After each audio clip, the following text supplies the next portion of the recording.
We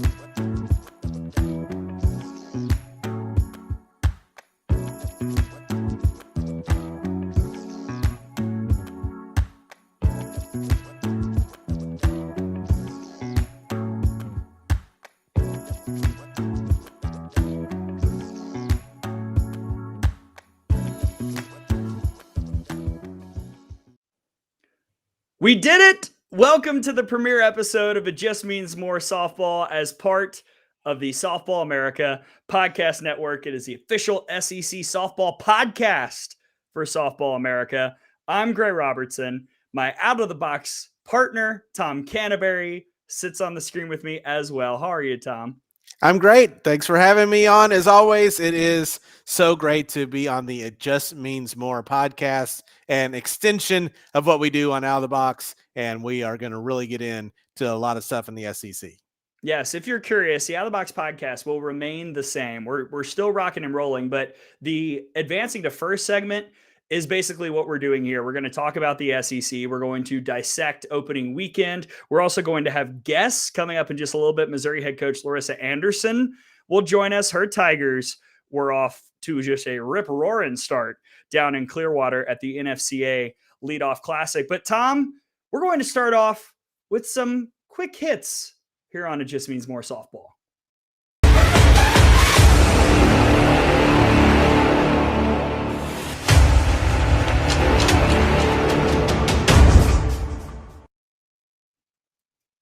If you're a loyal listener to the Out of the Box podcast, you know about the bit. Who's pitching? Who's pitching? Look, the Kentucky Wildcats have found some answers. And before we dive into what Kentucky did this weekend, a quick reminder. If you want to join in the conversation, the chat is open on YouTube. So go to the YouTube live stream, join in the chat. If you have questions about the SEC, please do not hesitate to ask, and make sure that you subscribe to Softball America on YouTube, follow on Twitter, X, and all that fun stuff, like on Facebook. Tom, Kentucky with SEC Pitcher of the Week, Stephanie Schoonover, and of course, the Rutgers transfer, Jaden Vickers. They both got victories over Stanford, part of a 4-1 weekend for the Kentucky Wildcats. They do lose to San Diego State, but Schoonover, 15 innings, just 1 earned run allowed. Vickers, 9 innings on the weekend, just 1 earned run allowed. Aaron Koffel hit 250, but had a couple RBIs. The team batting average a little low, but they were playing Nyjah Kennedy, so whatever. Yeah. Kentucky had a great start to the year. Yeah, that's the thing. One of those victories against Stanford was against Kennedy. So a really great performance by Kentucky. Definitely probably not what you thought was going to happen when you looked at that schedule for the first weekend, for them to go to California and get a couple of victories over Stanford. A really impressive performance by Rachel Lawson's club. Yeah, and Stephanie Schoonover, I mean, we talked about it last year. Her health was a big story. It kind of brought back the who's pitching bit, because we had questions when she went down, and Kentucky had questions too. It was a very confounding season at times in the circle, but now she's healthy, she's back, and apparently Vickers is really, really strong, absolutely shutting down Stanford. So all of a sudden, not who's pitching because, well, we don't know who it is, who's pitching because there are a lot of really good options that you can trust if you're the Kentucky Wildcats. Yeah, the emergence of Vickers to be a part of that rotation is huge for them, adding additional depth behind Schoonover. So to be able to have both of those, where you can't just say, well, Schoonover is going to have to pitch, every big game Kentucky plays in. Now they have some more depth in the pitching circle, and it helps you when you have a weekend where your offense maybe doesn't put up the numbers you would like for them to have that pitching staff and that depth. Yeah, if you had told me before the weekend that Kentucky would hit 235, I'd say, uh-oh, what's the record? But the pitching was strong enough to where they were able to balance it out. And that's why Kentucky is our leadoff story in the quick hits portion of the show.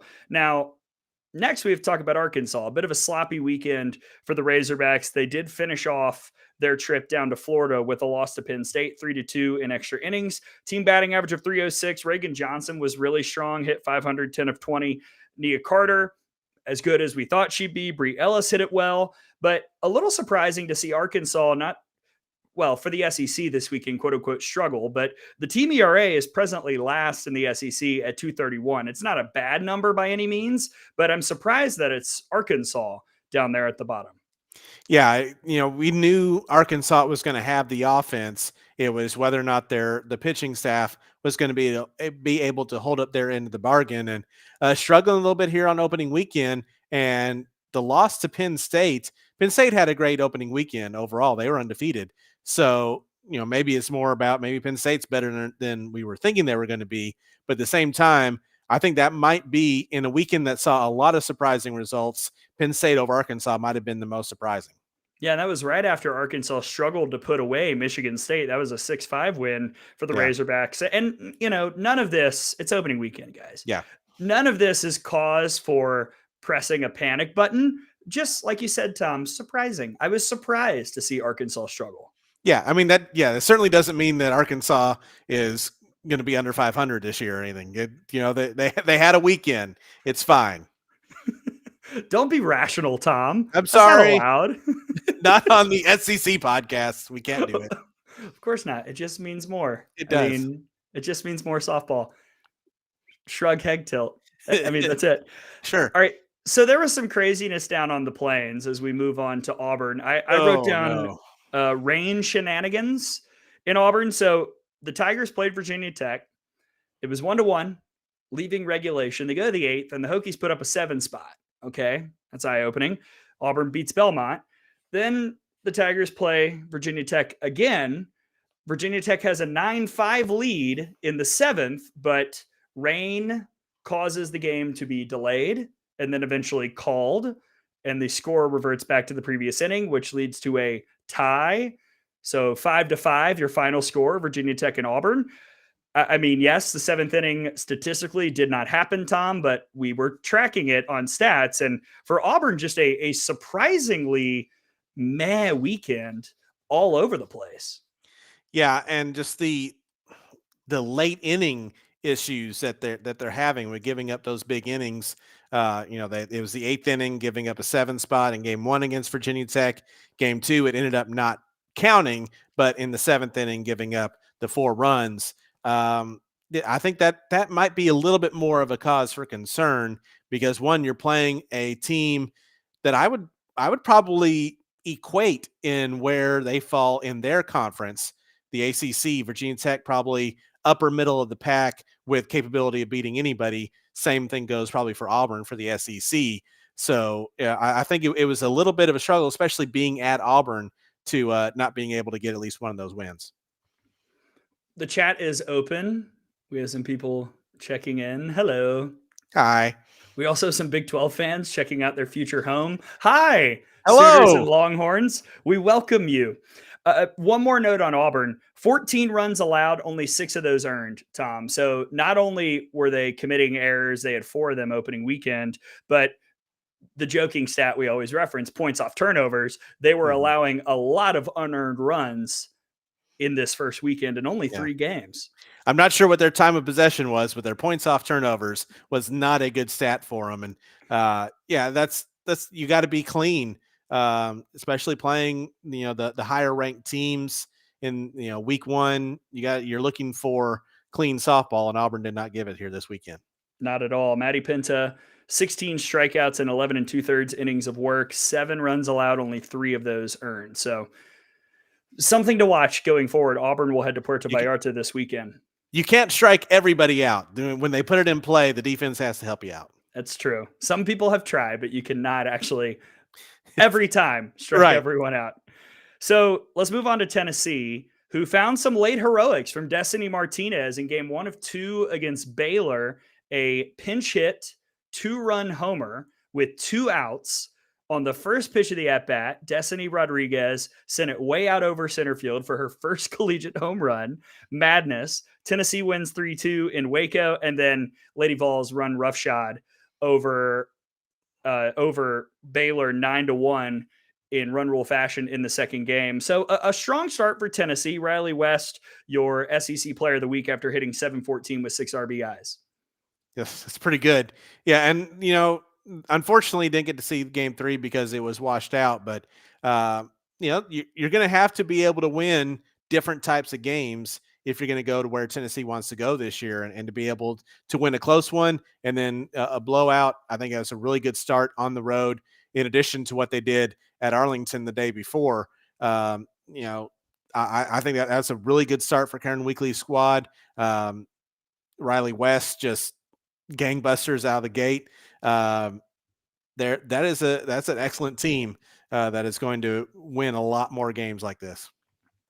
Interesting debate, and somebody in the comments has asked Fang Nai, Tennessee is number 2 over Texas. A lot of discussion in the rankings this week between who should be number 2, Tennessee or Texas. I had Texas preseason. I've been very open about that. But the beautiful thing is we're going to find out this weekend. So I was going to say we're going to be able to answer the question. They're literally going to play each other on a neutral site this weekend, so should be a lot of fun. Florida pitching. Let's go. A1, phenomenal. Offense. So the Gators beat Oregon State 1-0. They lost in 10 innings, 2-1 to Michigan, a game where Michigan had 1 hit. Florida had 10. So, and then after that, Florida dominated who they were supposed to dominate, Bethune-Cookman, South Florida, the rest of the gang, Illinois State, their longtime rival. So I'm looking at those first 2 games, though. Maybe it's, first 2 game jitters. I mean, who's to say? We don't want to judge a lot, but it was surprising to see the Florida offense, which I thought would be the strength, struggle as much as it did. And the pitching was just lights out all weekend. Yeah, it was a great performance. The question mark pitching wise for Florida would the freshmen be able to kind of live up to their hype? And for week 1, again, not top 10 competition, but they went out and played well against who they were against. And no surprise, Skylar Wallace did what she does. Going to have to get a little bit more from everybody else, but for week 1, I think Florida, I don't know if they've answered all the questions we have, but they certainly have made you think maybe you can be a little bit more optimistic moving forward. Yeah, Keegan Rothrock, a .74 ERA on the weekend, gave up just 2 earned runs in 19 innings. They actually just beat Jacksonville. I haven't checked to see who pitched that, but shout out to Olivia Miller, the other SEC co-freshman of the week, along with Alabama's Lauren Johnson, after her perfect game against Bethune-Cookman. South Carolina swept the weekend, not necessarily convincingly, but they won every game, which is what you want to do. No run rules, took extras to beat Jacksonville State. Team batting average 285, but Riley Blampede hit 588. She was phenomenal. A little surprised we didn't see Vaughter hit. I thought that would be part of the deal. And then the team ERA, 175, just like a perfectly normal weekend for the Gamecocks. Not super impressive, but at the same time, first 5 games of the year, you really don't have to be. You just have to try and figure out who you are.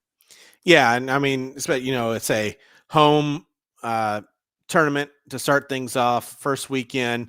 I think it's actually a kind of a positive for South Carolina that you have a weekend where you don't play your best from top to bottom, and you still go out and win all your games. We're probably a year or 2 removed from South Carolina dropping at least one, if not a couple of those games this weekend had they played that way.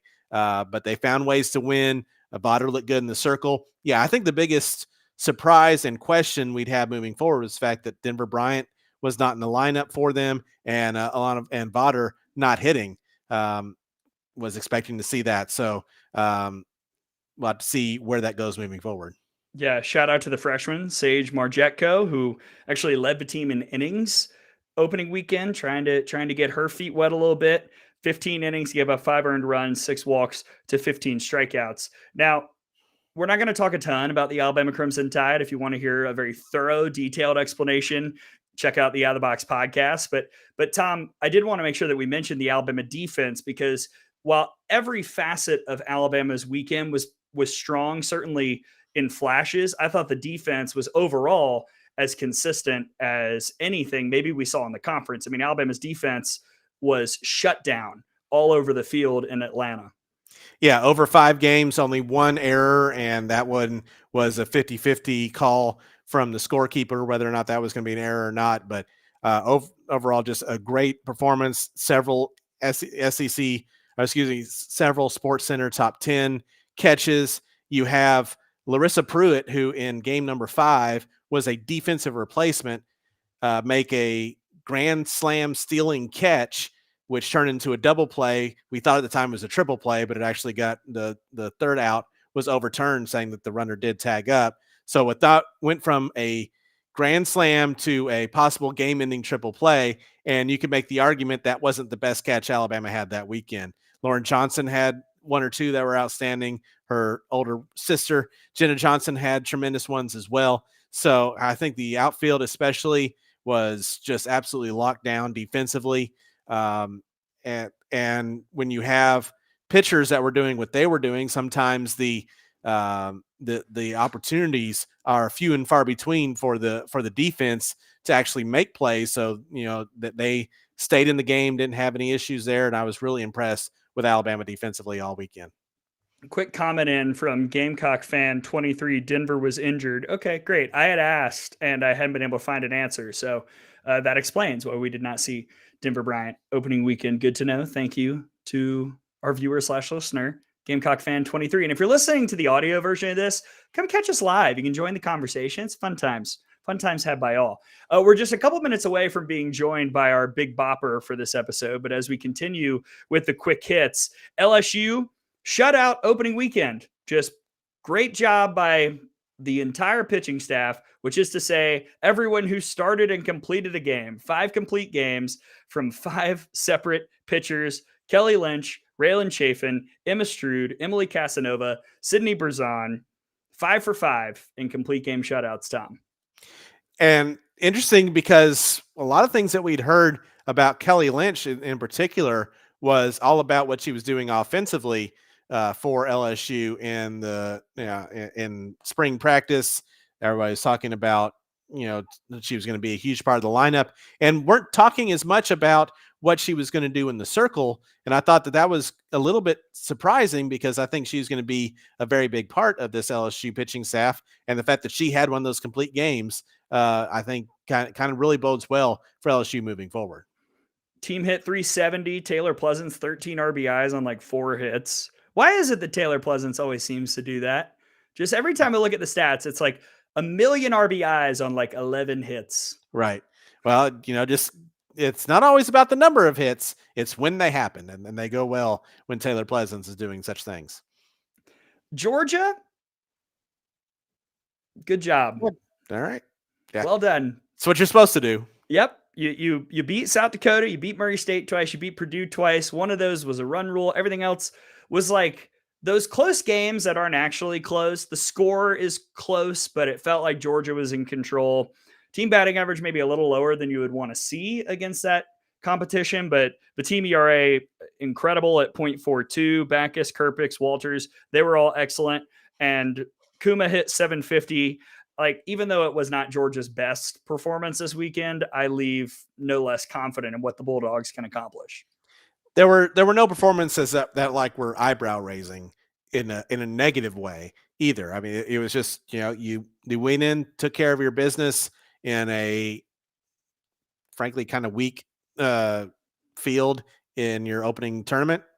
Yeah, that's what we're supposed to do. We'll see a lot more from Georgia that we'll be able to make a true look at here this weekend in Clearwater. That's for sure. All right, one more team before we get to our big bopper and our big story coming up in just a minute, and then we'll cover the rest of the teams after that interview. Mississippi State, back-to-back no-hitters on the weekend, and then literally just now run-ruled Louisiana 9-1 in 6. They're playing game 2 of a doubleheader right now. The Bulldogs lead at 2-0 in the third, which if you're listening or watching the next day, you'll probably know what happened, I hope, by then. Mississippi State, an impressive opening weekend for the Bulldogs. Yeah, I mean, that's a really good performance by the Bulldogs, a team that neither one of us had very high in our preseason rankings, but to go out and to take care of your business in the home opening tournament, and a couple of no-hitters, like you mentioned. But then, today, what they've been able to do so far against Louisiana, consensus top 20 team, really, really impressive and kind of makes you think, Mississippi State might have a little something for everybody else. Texas A&M and Ole Miss, before we get to Larissa Anderson, who's going to be joining us as our Big Bopper, our first interview on the premiere. How awesome. Yes, Shout out very to our excited. friend. A&M avoids the trap. They didn't lose to Lehigh. Good job, Yeah, Ags. well done. You did it. World's best cup of coffee. And Ole Miss lost the opener to BYU in Hawaii, but then bounced back. And Lexi Brady, 11 RBIs opening weekend. Both teams, outside of obviously the opening loss for Ole Miss, kind of taking care of business as they should have. Yeah, and I think a lot of it's just going to move forward. What's for Ole Miss specifically? That's tough travel coming back from Hawaii. So we'll see. One, you have to leave Hawaii, and then two, it's not a short trip coming back. So we'll see how Ole Miss is able to rest and recover before this coming weekend. But after losing to BYU, it could have got rough for Ole Miss out on the islands, and it didn't. So good on them. But the biggest story in the conference opening weekend, the 5-0 Missouri Tigers and their head coach, Larissa Anderson, will be joining us momentarily. We'll be bringing her on the screen in just a second. But Tom, I mean, you beat Utah, a ranked Utah team. You beat a fringe top five Clemson team. You get it from everywhere in the lineup. Lauren Krings was incredible. Again, we're going to talk to Coach Anderson in just a moment. But man, oh man, impressive for Missouri. Really was. I mean, to get wins over Utah is a really tough, gritty team to be facing opening weekend. To get that win, and then pretty much just handling Clemson. I mean, there was no fluke about that. A 4-1 victory. They were in control of most of that game. All right, let's get to it. Our first guest, Tom, live on a pod. And it's one of our friends, the head coach of the Missouri Tigers, Larissa Anderson, is the Big Bopper for the season premiere of It Just Means More Softball.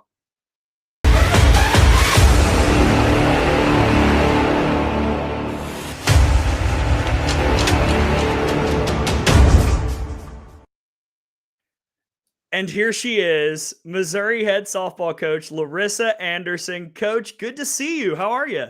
What's going on? We're honored that you're here for the first episode of It Just Means More Softball. This is awesome.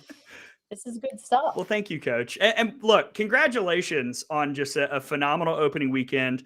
5-0, you get 2 top 15 wins. What kind of statement do you feel like your team made with that performance to start off the year? I think it was more a statement for ourselves. I mean, it was one of those things like we proved to ourselves that we were prepared. It was great that we were able to get outside the week before we opened up, which has never happened in the history of the state of Missouri. So that was good that we were actually able to be on our own field preparing. But I mean, we've worked extremely hard, as everybody, but we underachieved last year. And it was kind of, we needed to prove to ourselves that we were worthy of our schedule and worthy of who we were playing against, and setting a lot of lofty goals, and we just went out and we competed. It was great. And we've seen a lot of really good stuff from Lauren Krings before, but going 3-0 here on opening weekend, getting wins over ranked teams like Utah and Clemson. What have you seen from her as far as taking that next step here this year? She's always been a hard thrower, and really every time she stepped on the mound, she was a thrower, and she would try to overpower people and didn't really understand the finesse that comes with pitching. And this past year, she's turned it down a notch in terms of just that mentality and trying to overpower people, and really learn the art and the craft of pitching. She's still throwing high velocity. She's still 68 to 72, but she's understanding how to have a little bit more control and command and to move the ball a lot better. But it's her demeanor. Her presence on the mound, extremely competitive and more focused than I've ever seen her since she's been here on campus. She didn't want to come out of the game. I mean, she was just such a fierce competitor in that Clemson game. And I went to the mound in the third inning and wanted to pull her because she was just gassed. And that was her third game that she pitched in 3 days. And it's the first weekend of the year. So let's get somebody else out there to experience it. And she said, no, this is my game. I want to finish it. I'm like, well, it's the third inning. Like, we got a long way to go, and I'm trying to make a change in the third. But she was determined. And she's taken that leadership role and understands that she has a lot of young pitchers underneath her, and she really wants to mentor them and really teach them the ways and what it means to be a Tiger. Yeah, I was going to ask how much of that newfound focus that you just talked about is because she's now fully the leader of the bullpen. It's not a 1-2 punch. She is the ace on your staff, and there are so many youngsters learning from her. I think it's a combination of everything. I think it's being the leader, it's being the senior, it's knowing it's your last year, so this is it. So I mean, all cards are on the table, and she knows that this is my last shot at it, and I've been putzing around for maybe 3 years and giving everyone else the opportunity. Now it's my chance, and she's really taken it and taken ownership of it, and has a lot of pride and just a different level of focus every single day. Offensively for you, Alex Honnold, no surprise, had a great weekend in a big game. Alex Honnold came through for you. What is it about her and what she does in those big game situations? When you watch Alex Honnold, you have no idea if she was 0 for 4 or 4 for 4 with 4 home runs and 16 RBIs. Like, she is probably one of the most consistent players I have ever seen.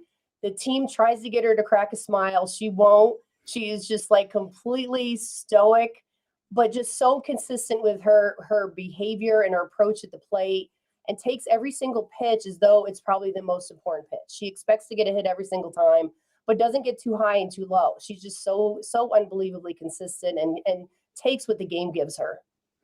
Coach, we always talk so much about Alex Honnold. We talk a lot about Jenna Laird. We haven't mentioned her yet in this interview, but those two soak up a lot of oxygen, and why not? They're two of the best players in this conference. They're two of the best players in the country.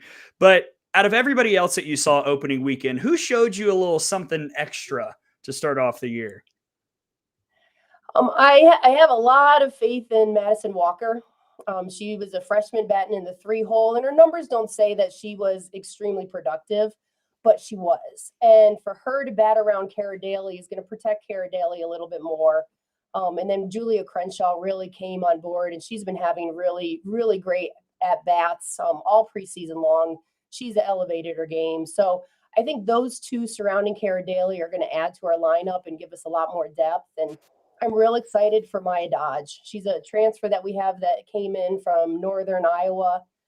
She's high energy, so unbelievably competitive, which just adds a lot more enthusiasm to the dugout. I would feel like we had a lot of players that are very like Alex and Jenna, where there was very even keel. We try to get them to smile and try to get them to play with a lot of energy. And Maya definitely brings that energy and that excitement. So being able to get that throughout the lineup has been real exciting. Going through preseason practice and everything, you could look ahead to week 1 and you have 2 big matchups with Utah and Clemson. Now, after you've gotten those wins, moving on to the next week, how important is it to be happy with what you did last weekend? But all right, and we got the next weekend coming up. It's almost like you were at practice that we just finished a couple hours ago, because I said to the team, if what you did at yesterday means anything to you today, then you haven't accomplished anything today. So it was a great weekend.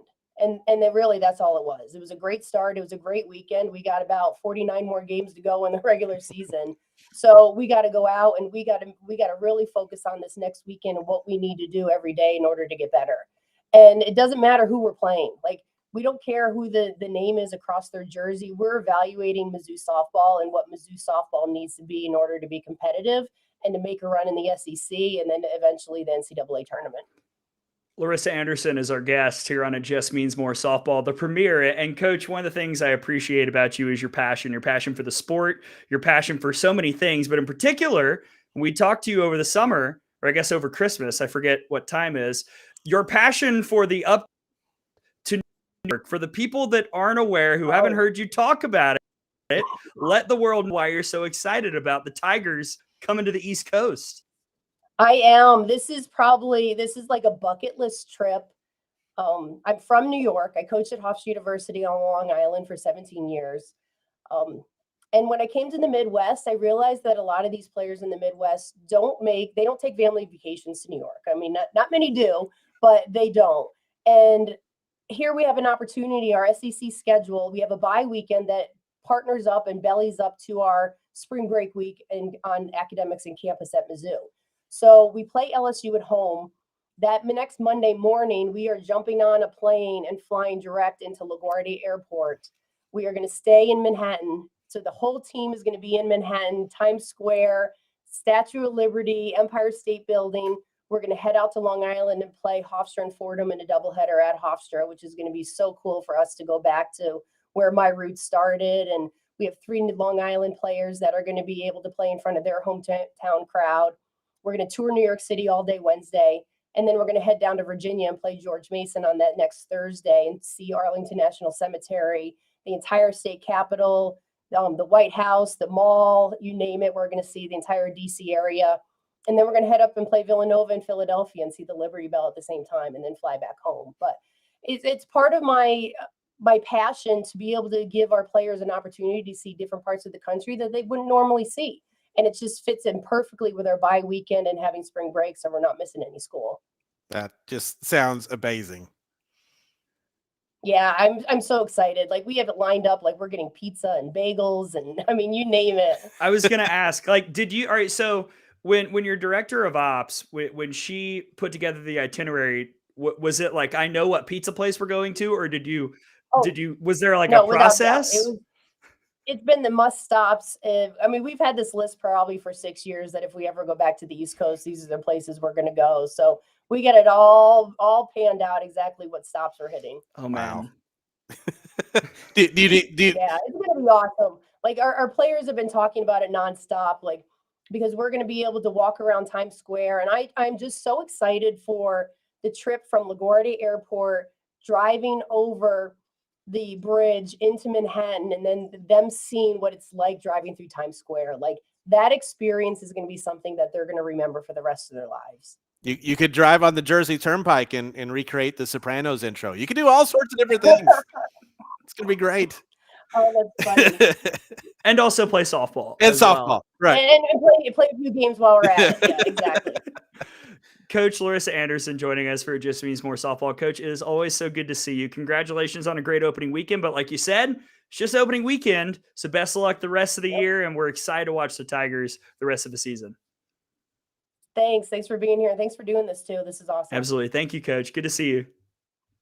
Just means more. It does. That's right. Shrug, head tilt. Thanks, guys. Larissa Anderson knows what's up. It does just mean more. Thank you so much to Coach for hopping on with us. I smile every time we chat with her. I enjoy our moments so much, whether it's if I'm doing a TV game when we get to talk on the field, whether it's media days on the Out of the Box podcast, or whether it's events like tonight. Just one of my favorite people in this conference. A conference that has a lot of coaches I really enjoy, but I really love talking with Coach Anderson. And one of the cool things about this podcast that we're going to be doing here, It Just Means More Softball from Softball America, is that, you know, we talk to every coach during our media days on Out of the Box podcast, but we're talking to them in the off season, getting a chance to talk to them during the season. Because, you know, in the off season, you know, everyone's in a good mood. Everybody likes their team. It's, you know, everyone's it's Christmas. It's Thanksgiving. No one's lost a game. It's, you know, but now we're going to be able to get to talk to some of these coaches during the season, some of these players as well during the season. And there's going to be ups and downs for everybody during the season, and how people are dealing with that. It's going to be really interesting to get a chance to talk to people. And don't forget, not only are we going to talk to players, spoiler alert, not only are we going to talk to coaches this year, we will be talking to players as well. Tom and I, every Sunday, when a series ends, wherever we are around the conference, we will be discussing who's going to come on the pod. And I should remind all of you, yes, this is a Tuesday premiere, but we will be live every Monday. This was a special circumstance, getting you ready for those times Alabama is on Monday Night Softball, and we won't be able to go live because we'll be working. Yeah. Yes. So just we'll be a little prepared. busy. Yes. Although we do need to ask if Larissa needs radio guys to go to New York with them. We might be able to work something out. Look, I like pizza. Yes. I don't think that's a hot take. So look, Coach, she just hopped off. I wish she was still on, but we would love for you to send us some pizza. If that's okay. Sure. We'll warm it up in the microwave. It'll be fine. I'm sure that's a thing that will work. Okay, Tom, we've talked about the quick hits. We've interviewed our Big Bopper, but Hmm. now it's time to find out what's due up. Brand new information. What's due up in the SEC this weekend, Tom? I don't know. Let's find out. Let's give you some Yes. brand new information. Let's go to Clearwater, where you've got 4 SEC teams participating. You've got Georgia, you've got Kentucky, LSU, and Tennessee. I've got the slates in front of you, Tom. We can look at Georgia to start things off. Wisconsin, Oklahoma State, UCLA, Florida State, and Minnesota. Those 3 in the middle are all in a row. Friday, and Saturday against the Cowgirls, Bruins, and Seminoles. And look, I think Georgia's a national title contender. I've been open and honest about that. Great chance to show the rest of the world that I'm correct. Yeah, I mean, yeah, you didn't really get to find out a whole lot about them on week 1. You'll definitely find out here in week 2 in Clearwater. Oklahoma State, UCLA, Florida State. It seemed like UCLA, which is going to be, man, they have a murderer's row in Clearwater, but coming off of a tough weekend in LA for week number 1, you know that they are going to be very, very desperate as a team can be in the second week of the regular season, to find a big fish to catch. And Georgia, trying to be not that team. Kentucky and Clearwater. They got North Carolina, Wisconsin, Washington, UCF, and Texas. I assume we'll see Stephanie Schoonover against Washington and Texas, or we could see Vickers. I don't know. But I think the thing I'm most curious about, Tom, is will the Kentucky offense kind of catch up to where the pitching appears to be right now?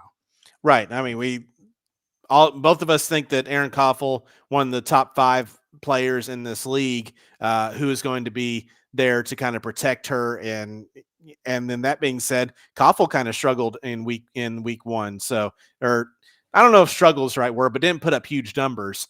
She's going to have to do that if they're going to find a way to pick off a team like either Washington or Texas. That's for sure.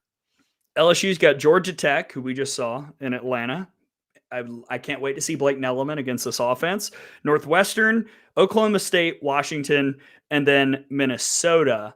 So I think Oklahoma State and Washington will be tough games for the Tigers. It feels like the other 3 are kind of trappy, but the biggest question to me is who's going to pitch when. Berzon, presumably the number 1 of his staff, but it's hard to get a bearing of who is ordered where when you have 5 different pitchers throw 5 complete game shutouts. Right. And I think that's nothing but a positive right now for LSU, because you don't want Washington or Oklahoma State to know exactly who's going to be going out there. So it makes it where they're having to really prepare for any of those 5 pitchers, even if one or 2 is obviously going to pitch in those games beforehand. So it's going to be it's a good slate for LSU. I think it is a slate that is, a possibility of a 4-1, 5-0 type weekend, which would be huge for the Tigers, obviously. And then we want to talk about a tough slate. How about Tennessee? So Stanford and Texas Friday. Saturday, Georgia Tech and UCLA. Now, UCLA, that's lost some luster, but I refuse to believe UCLA is just terrible now. Like, they're going to play well at some point again this year, and maybe it's this weekend. And then primetime against Florida State. The Friday games are just a bear for the Lady Vols. And then Florida State in primetime, we've literally called one of those games every year. It feels like it's an instant classic. Those games are never easy. No, they aren't. And that's going to be a tremendous game, regardless of how either of those teams have played for Clearwater for the weekend until that Sunday game. That Sunday game is always just a classic softball game on ESPN. It's going to be a huge showcase. Going to be a great one. But yeah, those first 2 matchups for Tennessee, you have Stanford and Texas. Stanford kind of a little bit, it wasn't a abject disaster like UCLA's first weekend was, but 2 losses to Kentucky was probably not what Stanford had in mind, being for the first time ever the preseason pick to win the Pac-12.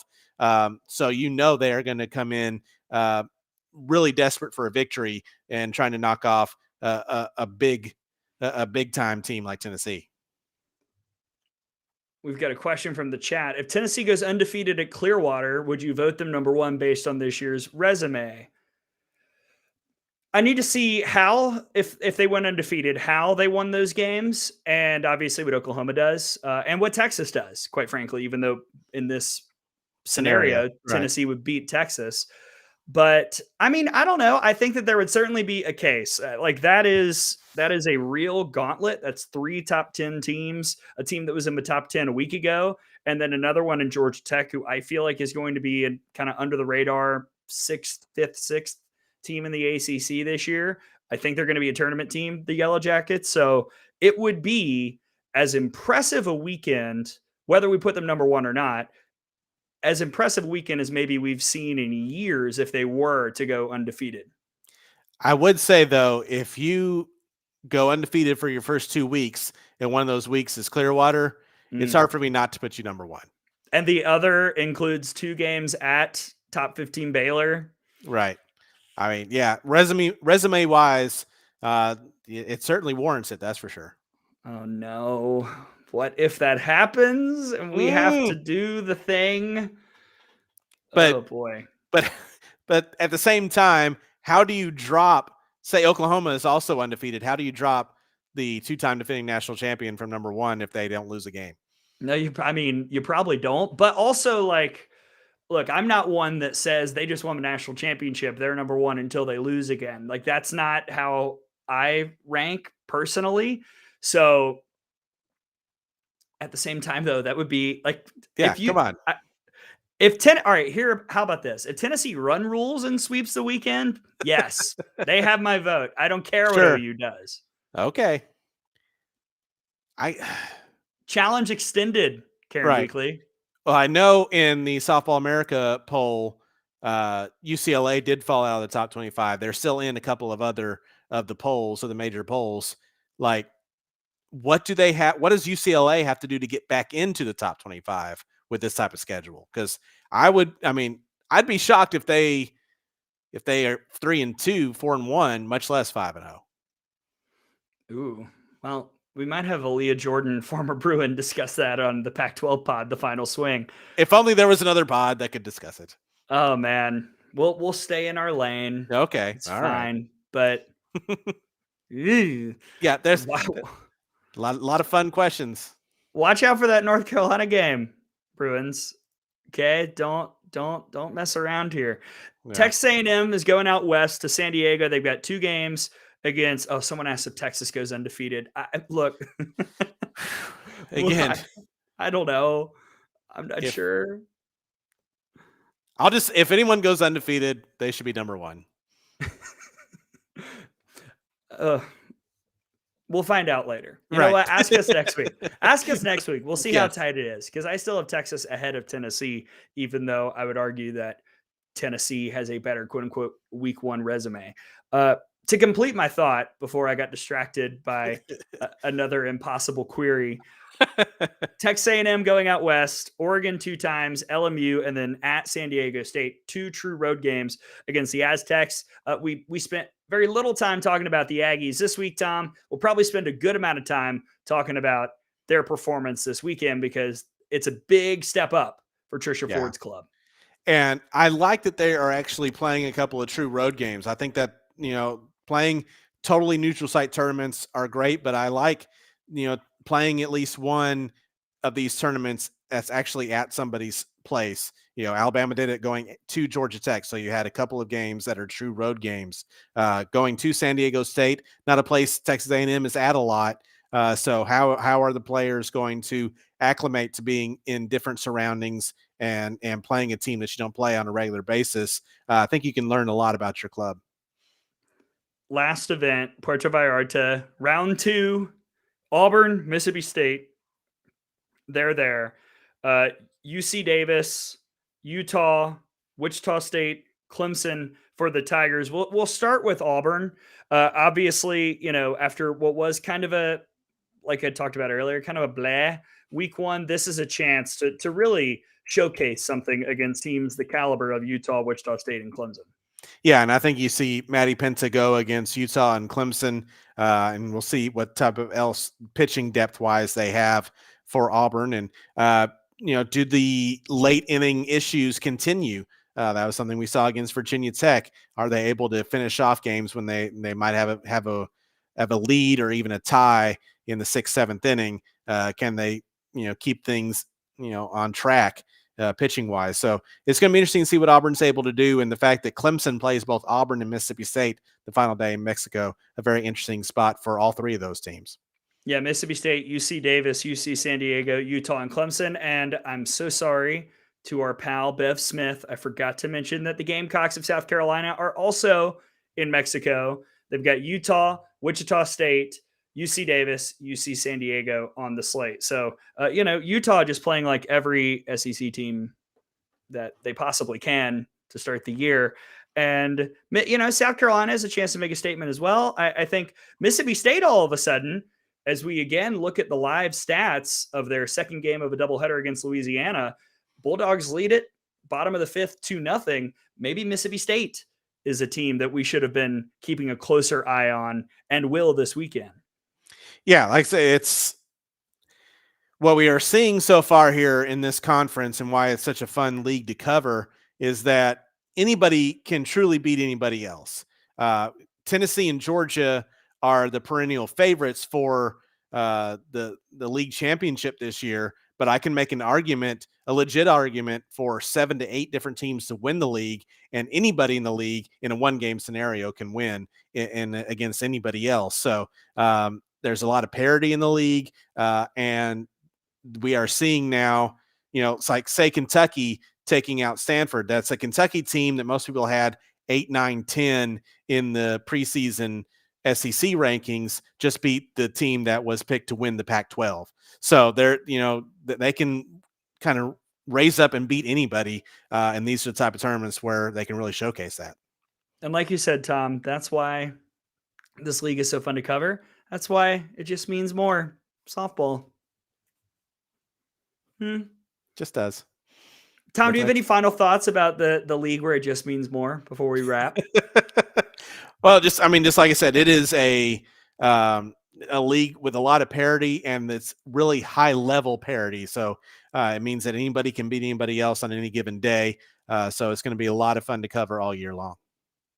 Thank you to Larissa Anderson, Missouri head coach.